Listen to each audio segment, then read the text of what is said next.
All right, welcome. Here we are, fancy that we are, going Facebook Live and doing a webinar simultaneously. I'm Ann Basting. I am the founder and president of TimeSlips, and we are here today to do a little review of 2020. What a fabulous year it's been. No sarcasm intended, right? It's been incredible. We thought we would share a little bit of what we've been up to on this Giving Tuesday and invite you to join us in celebration of all that's happened. So for this presentation, you'll need a couple of things. Pen, I have my usual array of colored markers. Two index cards if you have them, or just little scraps of paper. I have extra if anybody needs them. And a credit card, smiley face, smiley face. It's not required. You can just enjoy the presentation. We count our network of folks in the creative care revolution as part of the gift of giving. So away we go. We have some special guests today. By the way, we have Chris Sakara, who's going to join us later, who is involved in our Tell a Stories project. And then I'm going to pay attention to you'll see me looking down occasionally because I'm paying attention to my text and to the chat, so that if any exciting news comes in of donations and things like that, we can do kind of a little live update. Here we go. Ready? The best news ever is that for Giving Tuesday, this is the first time, like I've been noticing all kinds of Giving Tuesday stuff happening on all over the place, Facebook and all over. This is the first time we've had a $10,000 match. So I just want to thank folks who gave to that match. And I'm just thrilled that we have this, and to encourage folks to donate so that we can get up to that $10,000 mark. And I'll tell you that it makes a huge difference to this organization and to the elders that we serve. All right. So way back, this has been the longest year ever. It is December 1st today. Way back in January and February, we at TimeSlips crossed a huge threshold, which was that we hired our first full-time executive director, Carol Varney. And we planned in sort of along with her onboarding, perfectly timed staff and board retreat. Here, I'll show you Carol. There's a nice little arrow to Carol. A staff and board retreat that we, of course, where everybody wants to go in February, which is Milwaukee, Wisconsin, my hometown, and hometown to several of the staff and board members, although we are virtual and all over the country. So we brought everyone in and we had just this fantastic meeting. And we also welcomed our new board president, Catherine Washington. So it was great. And you can see our program coordinator, Kathy, was with us virtually. You can see her on the laptop, and board member treasurers Phyllis Brostoff's hands. Really just an amazing group of people. First time that really the full board and the full staff came together. And it just really marked a turning point for TimeSlips to have a full-time executive director.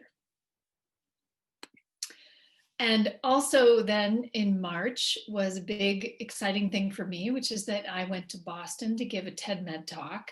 I was in incredible company, just totally exciting and nerve-wracking to be part of that. They made me go first, which was also very nerve-wracking. And you can just Google TED Med and 2020, and you can watch the talk. And this morning, I was very conscious to not wear the same outfit as I am in that TED Med. So one of the things that was so exciting there was that Heidi Larson was there, who happens to be a vaccine expert. and who is married to a leading researcher, expert on infectious disease, who, as the TEDMed couple of days got underway, we all started to realize that this thing that was happening in China was going to come to the United States and potentially be a big issue. So already the first week of March, none of us at the TEDMed conference, we were all doing the elbow or the foot bump. And Heidi's partner gave us an overview of potentially what to expect. And just a week later, when we got home and were notified that we had all been exposed at the TEDMed conference because there were some confirmed cases at that point, we all went into lockdown and the world turned upside down. I actually had COVID at that point. I don't know if it was from that, could have been other exposure, but yeah, very early on. And TimeSlips sat down, the team was like, what do we do? We are a virtual nonprofit that our mission is to bring meaning and joy to late life. And right now, as nursing homes all locked down, assisted living, skilled care settings, memory care settings, all of the programming at memory care, at cafes, social senior centers, everything, just like this wave of closures and lockdowns. Older adults were already isolated. It was already a thing, right? Loneliness and isolation.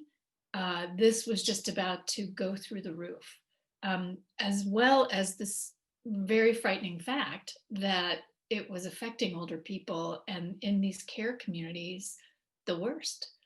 New York was starting to experience Italy-like numbers. So what do? We sat down. This is I just screenshotted our Slack channel here. And we started literally on March 11th, we started a strategy to lead channel. And we invited our team and we sat down and we said, literally, you can read it down there. We are in an unprecedented time. We were doing really exciting projects in Kentucky where the nursing homes were just having completed the Wendy's Neverland project for 2 years. We're now embarking on their own, orchestrating their own celebrations. Several other big training programs that we were doing had been shut down. What do we do? And how do we use this moment to lead? What is that? Let's turn our energy toward that. And guess what?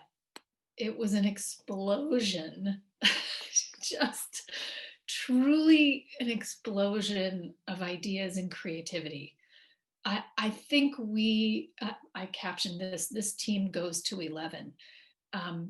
I think we really exhausted ourselves, to be honest, but I didn't want to read this whole thing, but I did write down everything that we did. And I pulled out a couple of slides with images just to share with you. The synopsis was basically, we looked at all the things we're already offering in our creativity center, and we thought, how can we make it easier for people to get at it? So a weekly email newsletter rather than our monthly, so that we could send prompts to people so they didn't even have to come to our site. Downloadable worksheets, boom, got it. Made the downloadable worksheets. Translated our creative care guides from different projects into little tiny webinars.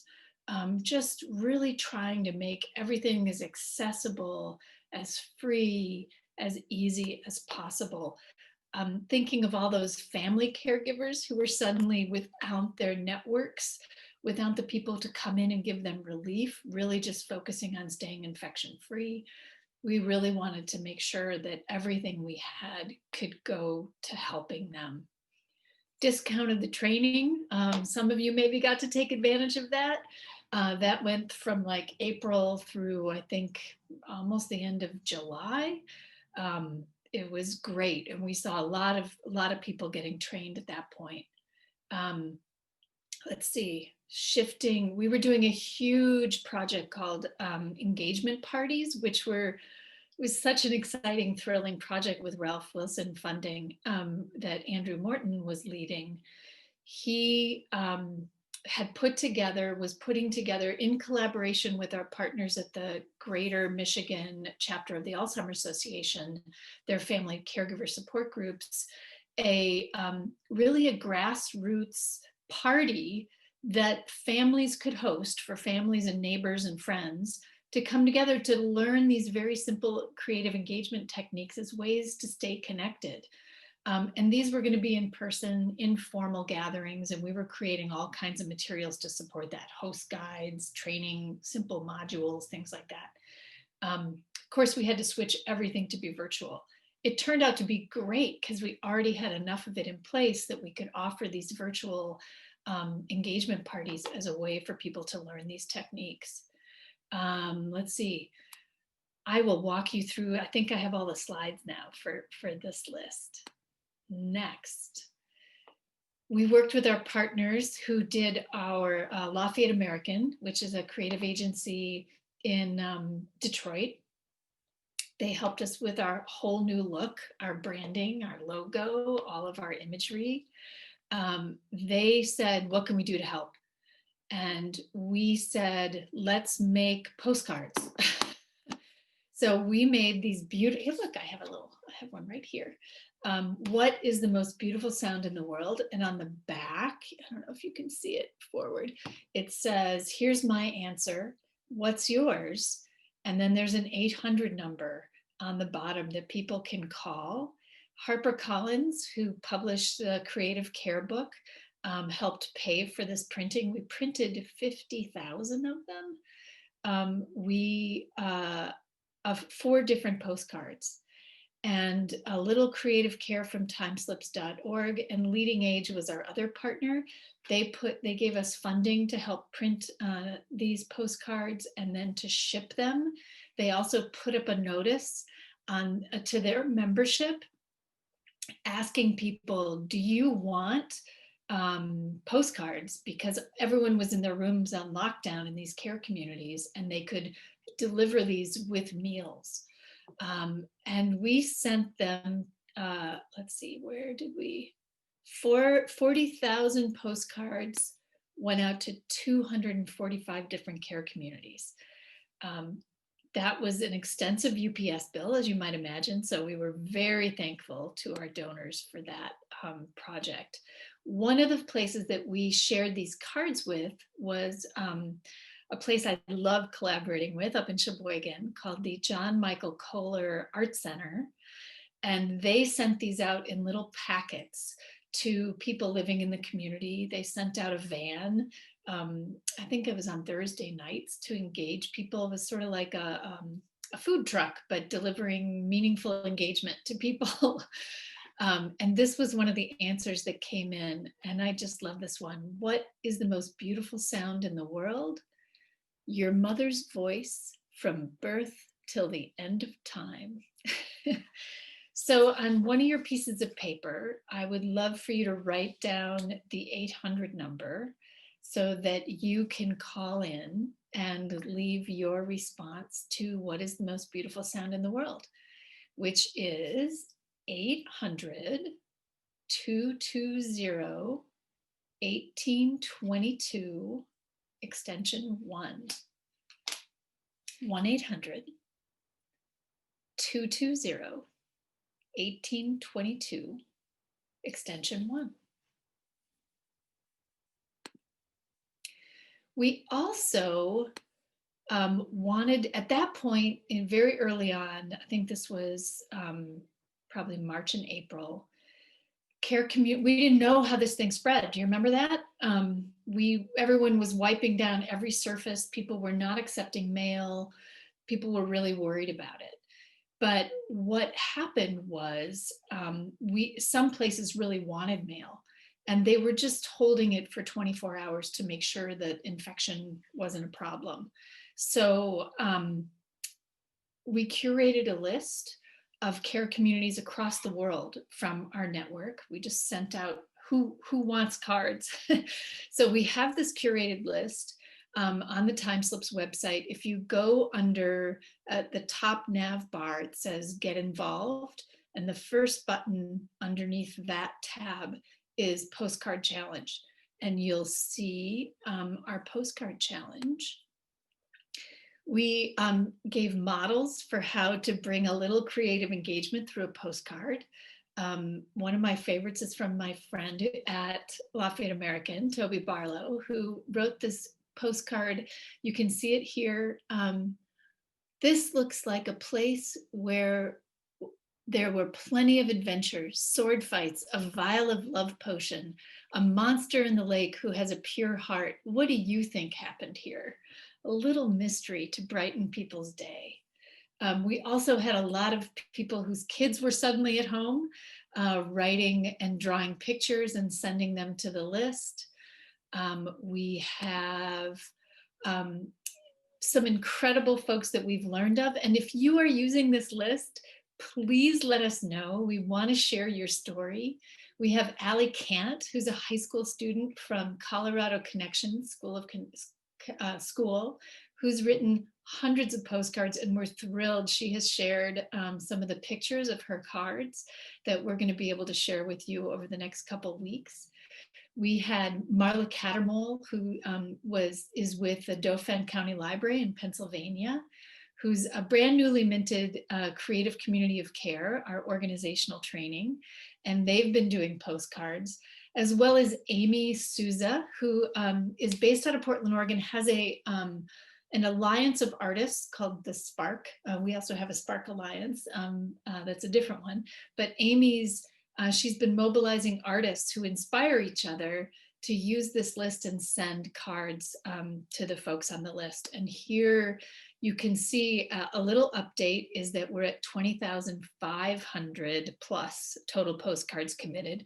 And I'll say that our web team put this map into place and put this whole thing into place about maybe a month or two after we started the curated list. So this doesn't quite capture all of them that went out before, but it helps us track them now. So I encourage you to go to that Get Involved tab and to the Postcard Challenge.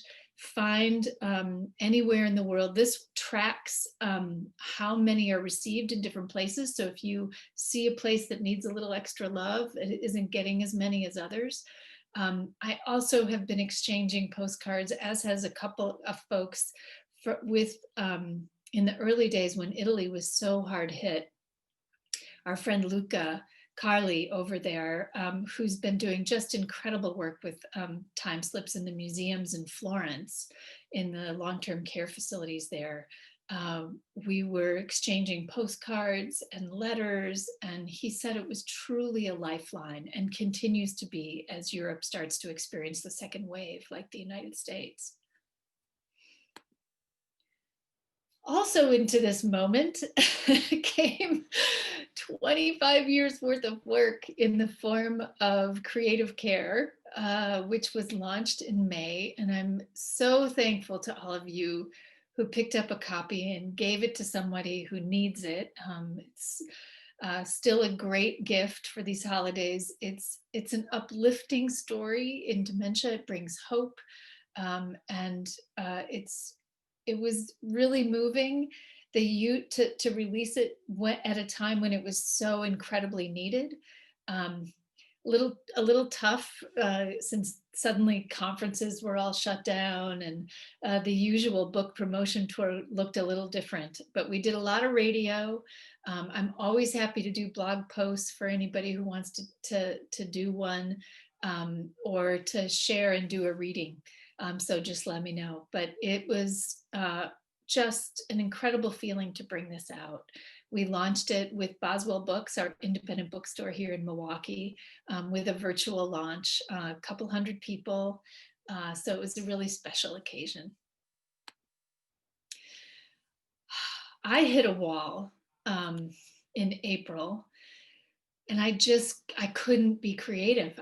I'm really creative, and I just couldn't do it. And I thought, I just need something simple every day, a tiny little bit of creativity. And I'm just going to record it because if I need it, probably someone else needs it. So I started these little tiny short videos on index cards, blank index cards.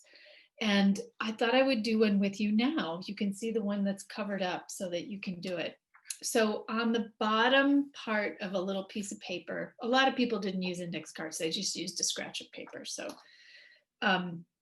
think of a smell that just when you smell it, it just fills you with relaxation.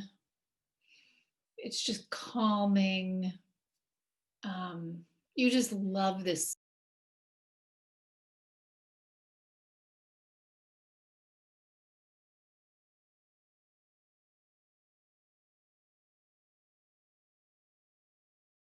What smell? Just write it at the bottom of the card. All right. And at the top of the piece of paper, write pockets full of. Okay. And I get to show you mine. If I can find the button to push. Pockets full of lilacs. If I would have done it today, I would have done lavender, but lilacs, especially at that time of year. So the very first card that I did here, I love that vanilla extract. That's great. Was just this one right underneath pockets full of lilacs. I just said, just think of a word that makes you laugh. It's just funny. And then just say it to yourself all day long, whenever you need it. I did this, ended up doing this for 40 days. And on my public figure Facebook page, you should be able to find all of them, as well as some people's responses, which were really great. One of these days, I vow to put them all together so that everybody can use them. All right. Another thing that we did, and this was another project that was underway for us, our collaboration that continues to this day and for the next couple of years, is our partnership with Dementia Inclusive Durham. Carmelita Korahoff has coordinated a team there who, with the support of an ACL grant, is trying to reach and support people with dementia living alone. And boy, was this prescient, as well as people with dementia with adults with intellectual and developmental disabilities. And right about April, we realized we were going to train people in Durham in how to use beautiful questions to have their networks reach out. They're a cross-sector partnership. So faith-based organizations, all kinds of folks, service learning from different campuses, and then we were going to hire some artists to work with us on this. We realized we really had the opportunity here to be super helpful, super quickly. So we hired some artists, and we created and played with short creative engagement Zoom sessions inspired by a beautiful question, each one just like a half an hour long. Ebony Golden here was one of our artists involved in that early phase. She's based out of Brooklyn, just marvelous. And I wanted to include this slide here just because I just love the fact that when it was Ebony's turn to facilitate the Zoom session, they were also accessible just by phone for people who don't have Wi-Fi or computers. She dressed like the figure. You can see her yellow outfit. She's like, I'm gonna dress like that girl. It was great. So these sessions are all available. We turned all those little Zoom sessions into short videos, and they're all available on the resource page on timeslips.org. So those are all there for you. And I think there's like a dozen of them. Our Creative Care Institute that was set to be in Milwaukee, in our usual spot at the college, the School for Continuing Education, right in the downtown, for those of you who've joined us for that before. We got funding, thank you to the MacArthur Foundation, to bring, and the Bader Foundation, to bring in, to transfer it to virtual. And we held basically 2 days, an opening plenary that was super inspiring, just really amazing. And then as well, facilitator sessions from a whole different array of artists, and also featuring some of the work done by a project called Next Gen, which we were also underway with this year, that we were running with support from Leading Age. We had 13 campuses that were piloting and helping us create a model for service learning, positive engagement with older adults with cognitive disabilities, that to take the online training, what kind of other support material could we use, what kind of evaluation techniques, and then through the course of that Next Gen program, we created all kinds of support materials for those campuses. So we got to hear from folks at George Mason University who'd been our partners on that and just doing incredible work. Music therapy, the Student Artist in Residence program, just amazing things that were shared. I think one of the highlights was Gabri Krista, who is a past Global Brain Health Institute fellow, teaches dance at Barnard. And Gabri also has a mother living in Amsterdam, or in the Netherlands, with dementia. So Gabri has become an expert on creative engagement by Zoom and through virtual meeting with her mother with dementia, and gave us all kinds of really beautiful tips on how to do that.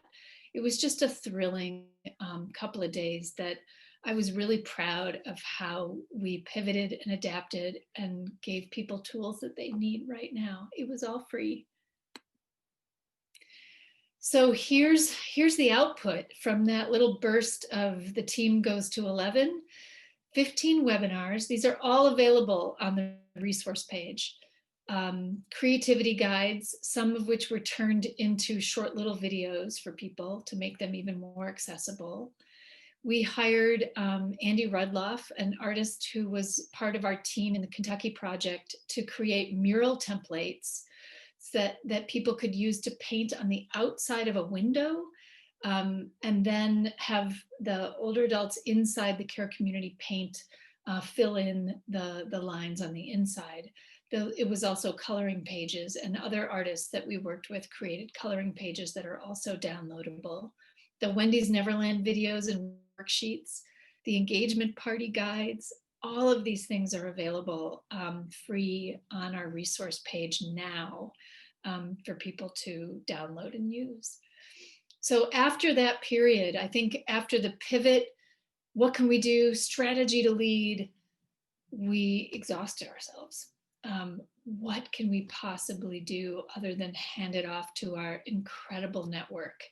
And I just want to call out the TimeSlips team, who just did incredible work at 11. Like, this goes to 11 every day, working so hard to bring these tools to people.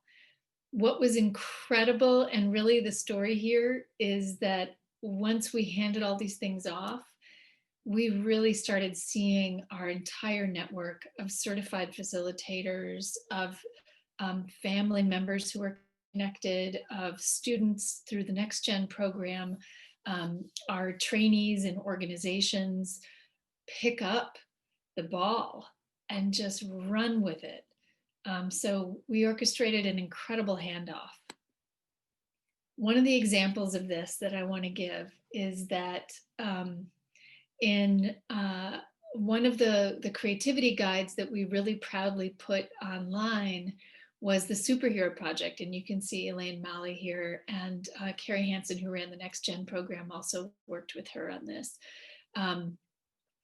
A whole series of stories that emerged out of just a few simple, beautiful questions. The first of which was, if the old classic, if you had a superpower, what would it be?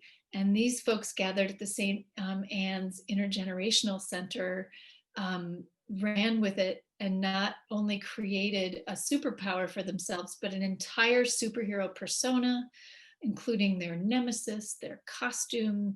And then they decided they didn't want to fight their nemesis alone. They needed help from each other. So they formed the Righteous League.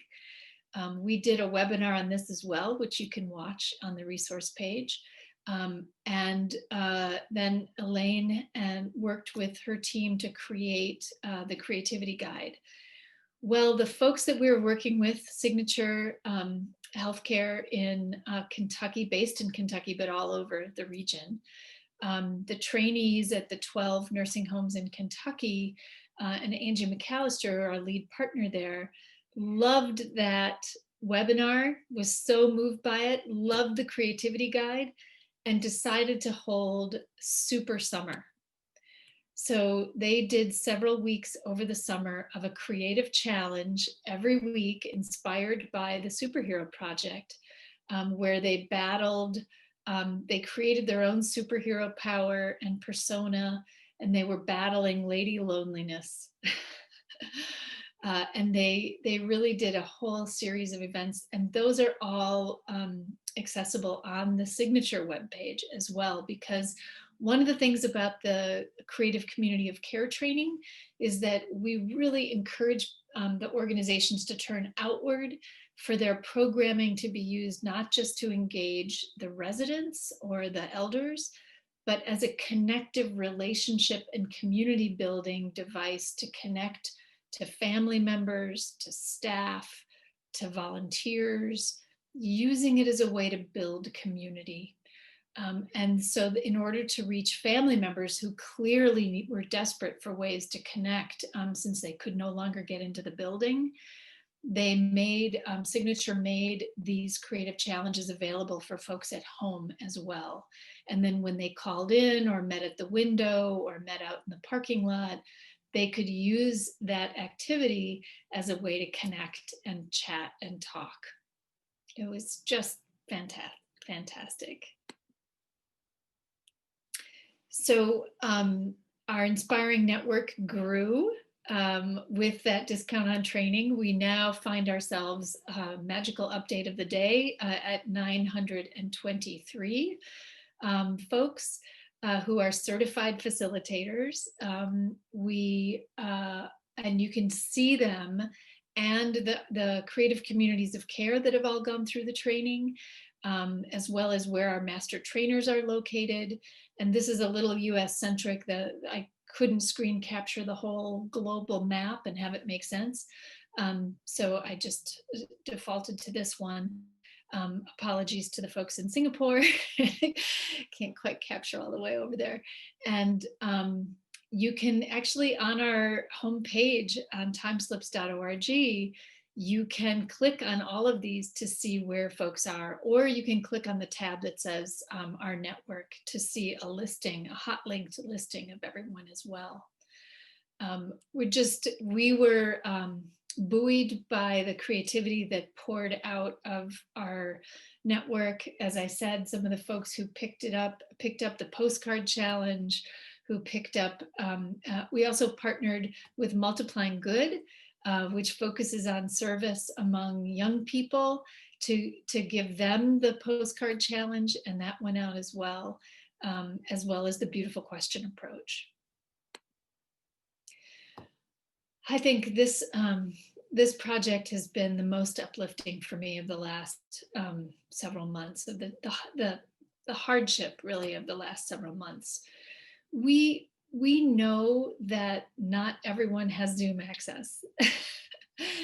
We know that the telephone is actually a lifeline for so many people. who are protecting their lives and other people's lives by staying home. And we also know that this COVID moment and the pandemic put a lot of artists out of work. And so part of that strategy to lead was working with some partners to figure out how could we hire some of those artists, train them and increase their skill sets and their capacity, and then partner them with older adults in the community in a story exchange, and that would yield an artistic product at the end. So we were really thankful for that funding from the Greater Milwaukee Foundation. We hired 10 magnificent Milwaukee-based artists and trained them. This was all, we got the funding in June, we hired and trained in July. They all attended the Creative Care Institute. And then started 12 weeks of half an hour, 30-minute telestories. The program was run by our own Sam Goodrich, who had piloted this in an earlier version. So she had the format down. Sam is just one of our team members who has been a paid caregiver, a family caregiver, with dementia and Alzheimer's in her own family. So, and as well as a musical theater person. So we're just blessed with her incredible skill set to run this program. Chris Sequeira is here. If you want to, let me see, can you unmute yourself? And yes, there you are.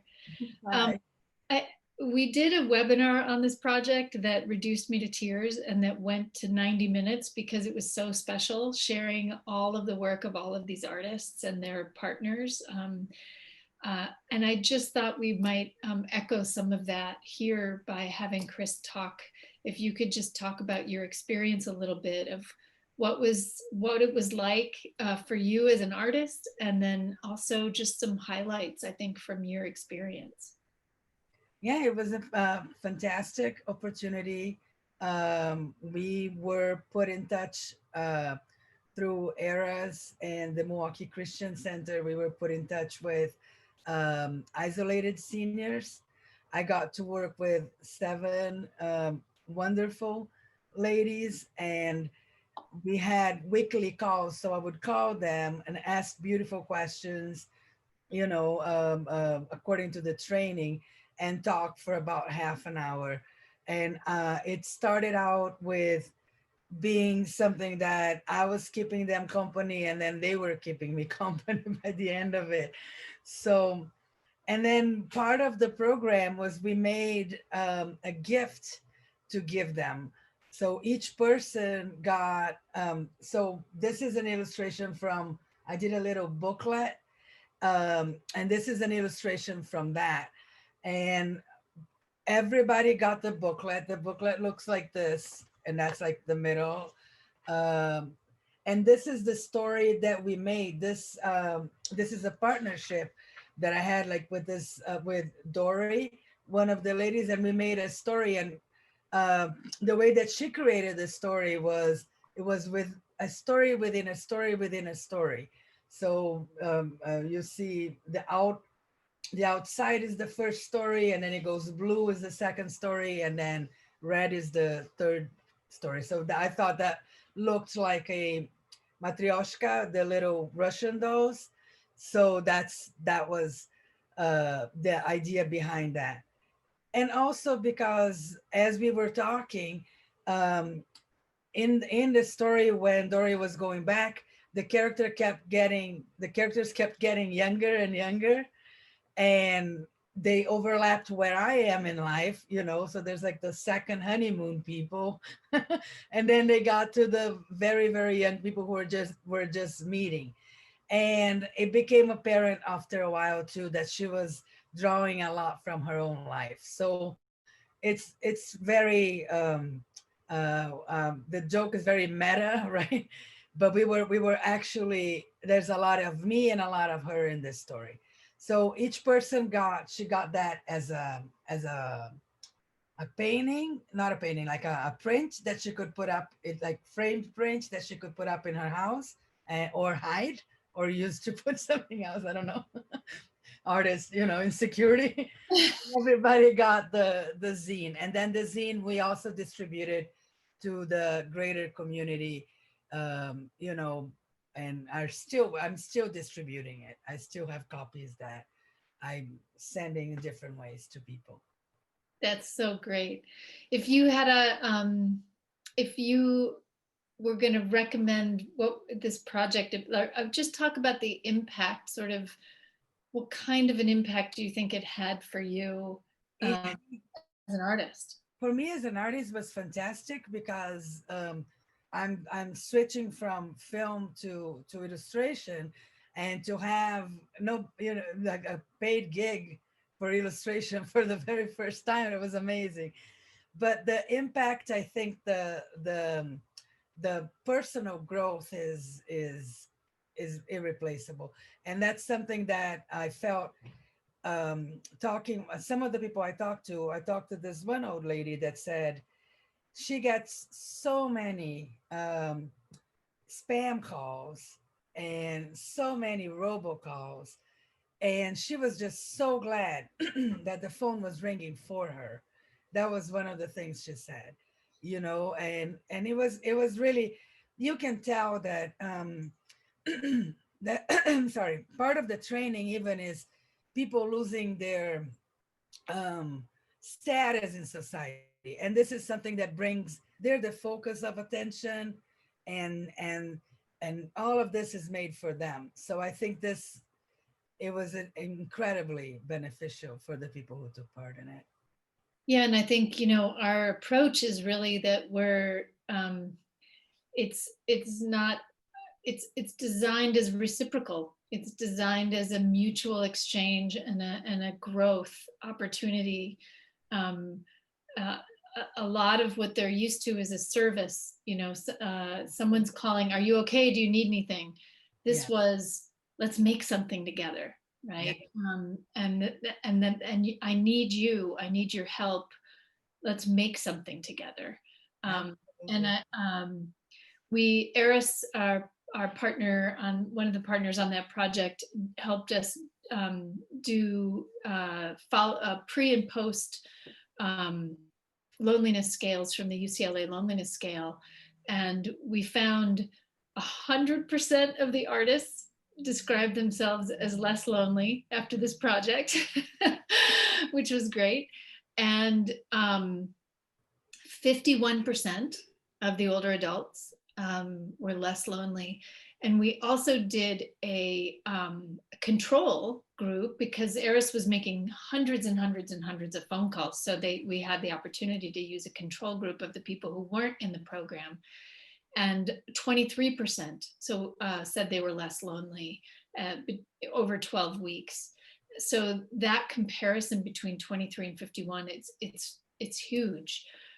So I feel like we've found something simple that I'm really, really excited to expand and offer this. We're at TimeSlips looking into ways now that all you incredible artists are trained, and it's the telephone. You can do it anywhere. To expanding it throughout the state.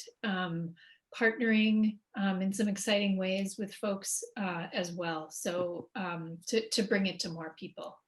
So any parting words, Chris? Yeah, I just wanted to say too that the project also did wonders to create community in Milwaukee, among the artists themselves. Um, Sammy did a incredible job of bringing us all together, and it really felt like, I feel like I know my community, because I don't usually interact with a dancer like Demar, or I don't usually interact with a poet, as Dasha Hamilton. So it's like it was really special to have that interaction as well. Yeah.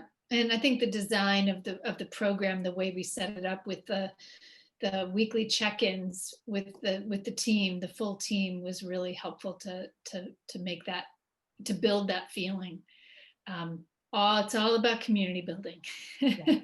Thank you so much, Chris, for being involved in this project, for your beautiful work. And I look forward to continuing to collaborate. Thank you. Thank you so much. Yep. And donate, everybody. Yes.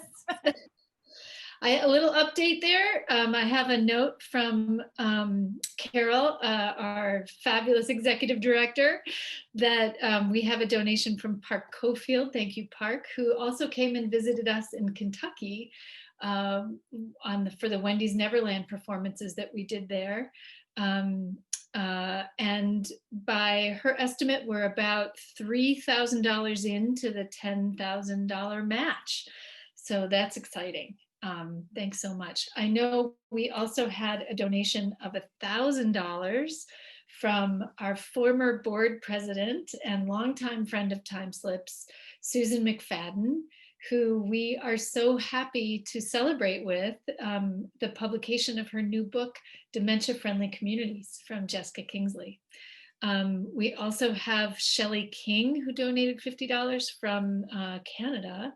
And I'm getting the update here that it's in memory of someone who I'll share with you when the second part of that text comes in. So we also had some growth, in memory of Ronald Gary Fletcher. So thank you, Shelley. Really appreciate your donation. We brought some new people on board. We brought in Mary Miho Schuler, who is our operations and project manager. Everyone breathed a big sigh of relief when she came in. She's so fantastic at running the operations. And we also brought in a super intern, as I call her, Amanda Reevy from UWM's, in the program that I teach in now in the English department, the PhD for Public Rhetoric and Community Engagement. Continues to do, since she's doing social media for this event right now. She's really helped to boost our presence on social media. It's been just fantastic. So thank you, Amanda. Here's a little peek, a little preview into 2021.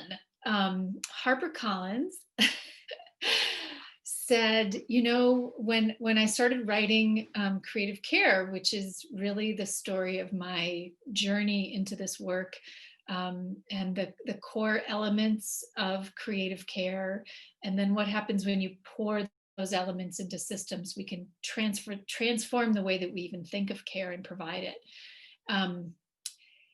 They said, we'd love to do some ancillary material for this. And pretty quickly, when we got a grant from the Ralph Wilson Foundation, Ralph C. Wilson Jr. Foundation, to help pilot and form these imagination kits, I said, well, I think you're going to get to do it sooner than later. It wasn't quite soon enough. We wished that these things could have been produced right in time for the pandemic, because it really would have been magnificent to be able to bring this tool out to people. These kits will be available in June. They're beautifully designed, partially the original design by Lafayette American, which won an award for this design. I always say, long-term care suffers from devaluing, a general devaluing of the people who work in it and experience the care. And that general devaluing is reflected in the quality of design. And we want to be the opposite of that. We want to show people that we value the people who work and receive care. And we do it by committing ourselves to beautiful design. There can be beauty and meaning all the way to the end of life. That is our core belief. So this is beautifully designed. It was also person-centered designed, human-centered design, through a process in collaboration with our partners at the Greater Michigan Alzheimer's Association, chapter of the Alzheimer's Association, who helped us do lots of different focus groups. How are people using these things? How can it be more useful? Does the language work? All those different things. So it was really collaboratively created. There are 15 story prompts, images, traditional images for TimeSlips, and then 15 beautiful question cards, which on the back have thoughtful actions, and then a really lovely journal, which you can just see tucked in there into the little box kit. And HarperCollins will be bringing that out in June. So we really look forward to that. It's going to be an amazing thing. Now you can buy this kit, or we also have, just as a way of being accessible and for part of our commitment to being accessible, we have we have a lot of the all of our creativity center remains free, and there's downloadable worksheets there, so you can go there. But this is like, you think about dementia entering people's lives, and there's no good news, and there's very limited beauty and positive gifts, right? We wanted to make something for that, so there you have it. I just got another notice. Thank you, Carol. Danny Kepper, our longtime partner. $25. Thank you so much. Peaking into 2021, continuing that peak, we aim to reduce isolation and bring meaning and joy to late life by infusing creativity into care relationships and systems. We're going to continue that work. Our family and friends, our engagement parties launched in November. We have that webinar available for people to watch as well. We now have that page available under our service tab. There's a free online brief training module and resources, including the host guide, all those things I talked about. That's all available for folks. The student service learning, which can be done remotely. I've been doing it, teaching my own classes at UWM this semester using telestories as the model. That continues, so you can drop us a note to learn more about that. Our organizational training continues, where Carol is leading us through a shift toward a membership model, which will make the training just simpler and more sustainable. We continue our diversity, equity, and inclusion work that we began in 2020. And we really hope to continue our work growing and inspiring this incredible network of leaders in creative care. Now I have to move that in order to get there. What about right now? What can you do? Please go to the Postcard Challenge. This tab is I love this graphic, but the tab there gets you to the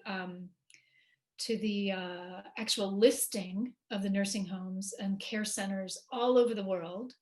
But under the tab that says Get Involved, Postcard Challenge, you'll see that map and place where you can sign up for it.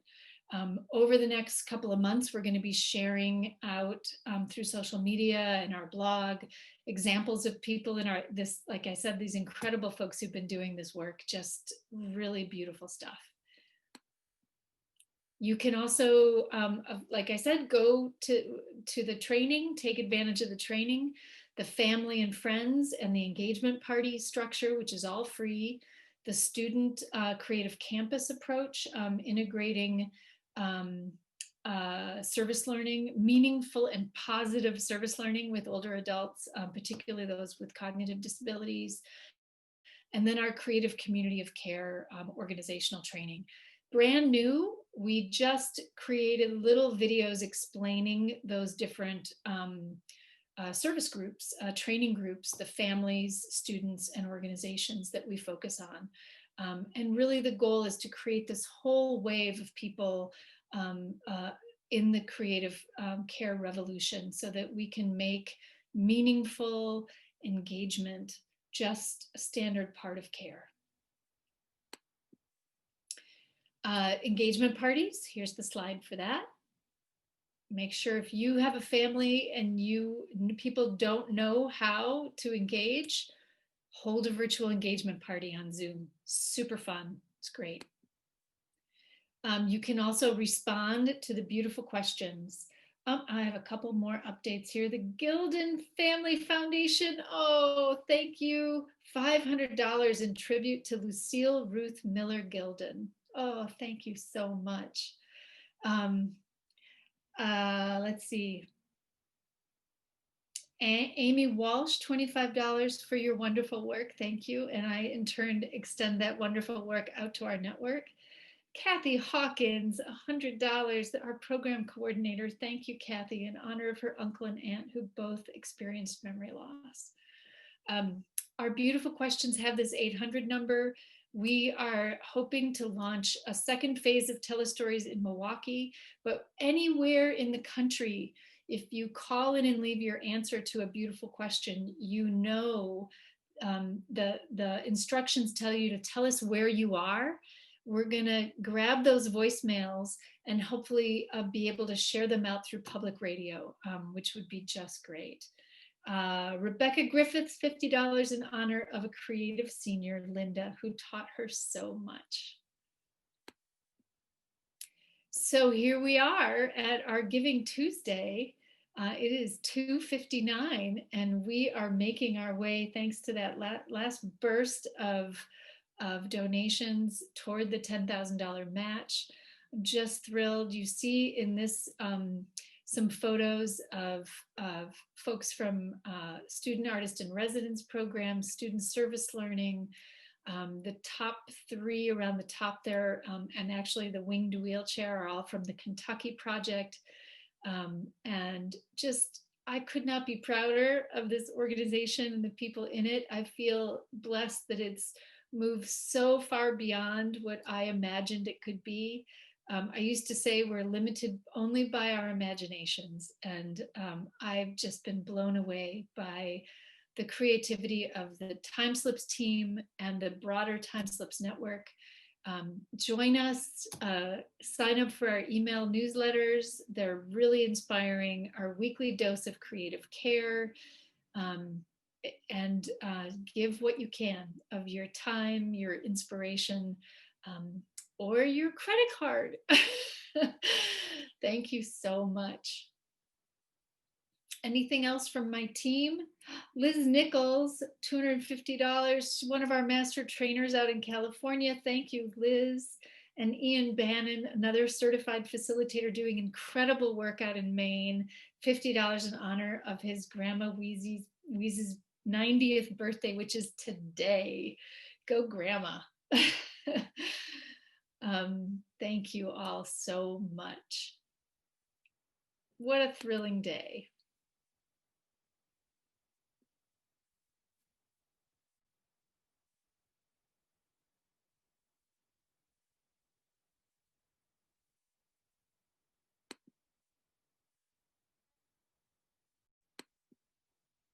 Last minute addition, we have Barb Foley, $36. Hi, in honor of Viola. Thank you so much.